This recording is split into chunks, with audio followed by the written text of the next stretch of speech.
Assembly ఎన్నికలకు ముందే జగన్ రెడ్డికి షాకుల మీద షాకులు తగిలాయి. గ్రాడ్యుయేట్ ఎమ్మెల్సీ ఎన్నికల్లో ఘోర పరాభవంతో మొహం వాచిపోయింది. పైగా నూతన రిజిస్ట్రేషన్ విధానం వంటి నిర్ణయాలు బ్యాక్ ఫైర్ అయ్యాయి. ఆడుదాం ఆంధ్ర, ఫిషాంధ్ర లాంటి ప్రయోగాలు బెడిసికొట్టి చివరకు వైసీపీ 11 స్థానాలకు పరిమితమైంది.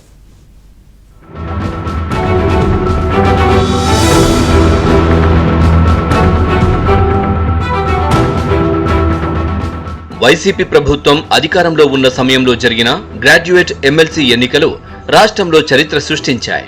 2024 ఎన్నికలలో తెలుగుదేశం గెలుపు ఖాయమని స్పష్టం చేశాయి. రాయలసీమ జిల్లాలోని రాంభూపాల్ రెడ్డి, ఒంగోలు, నెల్లూరు జిల్లాల్లోని శ్రీకాంత్, ఉత్తరాంధ్రలో చిరంజీవి విజయం తెలుగుదేశం పార్టీకి నైతిక స్థైర్యాన్ని ఇచ్చింది. వైసీపీ మద్దతు ఇచ్చిన అభ్యర్థులు ఘోర పరాజయం పాలుకావడం, రాష్ట్రంలోని 108 అసెంబ్లీ నియోజకవర్గాల పరిధిలో జరిగిన ఎన్నికలలో గ్రాడ్యుయేట్లు తమ సత్తా చాటారు. అధికారంలో ఉండగానే తిరుగుబాటు అంటే ఏంటో వైసీపీకి చూపించారు. అదేవిధంగా అసెంబ్లీలో ఎమ్మెల్యే కోటాలో జరిగిన ఎమ్మెల్సీ ఉప ఎన్నికలలో తెలుగుదేశం పార్టీకి బలం లేకపోయినప్పటికీ పంచుమర్తి అనురాధను చంద్రబాబు వ్యూహాత్మకంగా పోటీ చేయించారు. వైసీపీ నుంచి క్రాస్ ఓటింగ్ జరగడంతో అధికార పార్టీ అభ్యర్థి ఓడిపోవడమే కాకుండా తెలుగుదేశం అభ్యర్థి పంచుమర్తి అనురాధ విజయం తెలుగుదేశం పార్టీకి మంచి ఊపు తెచ్చిపెట్టింది. అసెంబ్లీ ఎన్నికల్లో వైసీపీ దౌర్జన్యాలను ఎదురొడ్డి నిలబడే ధైర్యాన్నిచ్చింది.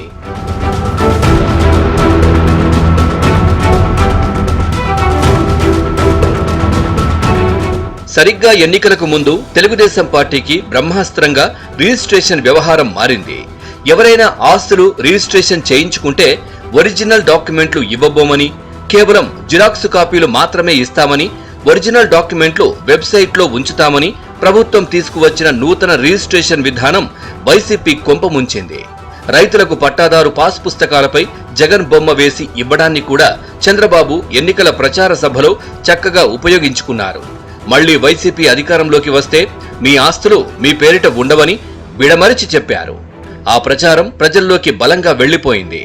అప్పటికే వైసీపీ అక్రమాలు, దౌర్జన్యాలు, భూదందాలపై విసిగి వేసారిపోయి ఉన్న ప్రజలు ఆ ప్రచారాన్ని పూర్తిగా వంట పట్టించుకున్నారు.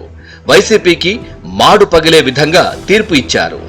ఆయనకు అవగాహన లేని తనంతో ఒక ధనుంజయ రెడ్డి లేకపోతే సజ్జల ఇలాంటి కలెక్షన్ ఏజెంట్లను కూడా పెట్టుకుని అవసరం లేని అర్థం లేని పథకాలు ఆడుకుందాం రా అని కానీ స్కీములు, మటన్ ఆంధ్ర, ఫిష్ ఆంధ్ర, నోటుకొచ్చిన పథకాలన్నీ పెట్టి కేవలం ఆ కూడా ఉన్న కొంతమంది కార్యకర్తలు 10,000, 15,000 బటన్ నొక్కి వేస్తూ అదే రాష్ట్ర అభివృద్ధి అని భావించాడు. ఆ పార్టీ ఖచ్చితంగా అధికారంలోకి వస్తుందని భావించాడు. ఆయన నిరంతరం డార్క్ రూమ్లోనే ఉంటా కొంతమంది అవినీతి పరుల చేత ఇసుక తీసుకుంటే పూర్తిగా బంగారంలాగా అమ్మటం మొదలుపెట్టాడు.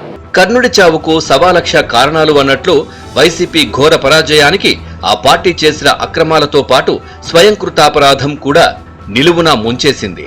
వైసీపీపై ఉన్న వ్యతిరేకతతో ఆ పార్టీకి 8 అసెంబ్లీ స్థానాలు దక్కాయి. జనసేన పోటీ చేసిన 21 స్థానాల్లో ఆ పార్టీ అభ్యర్థులు గెలుపొందారు. తెలుగుదేశం పార్టీ 135 స్థానాల్లో విజయం సాధించింది. మొత్తం 164 స్థానాలతో కూటమి అభ్యర్థులు అసెంబ్లీలోకి అడుగుపెట్టారు. చివరకు ప్రతిపక్ష హోదా కూడా వైసీపీకి దక్కలేదు. అక్రమాలు, దౌర్జన్యాలపై పోరాటాలతో జనం విజయం సాధించారు.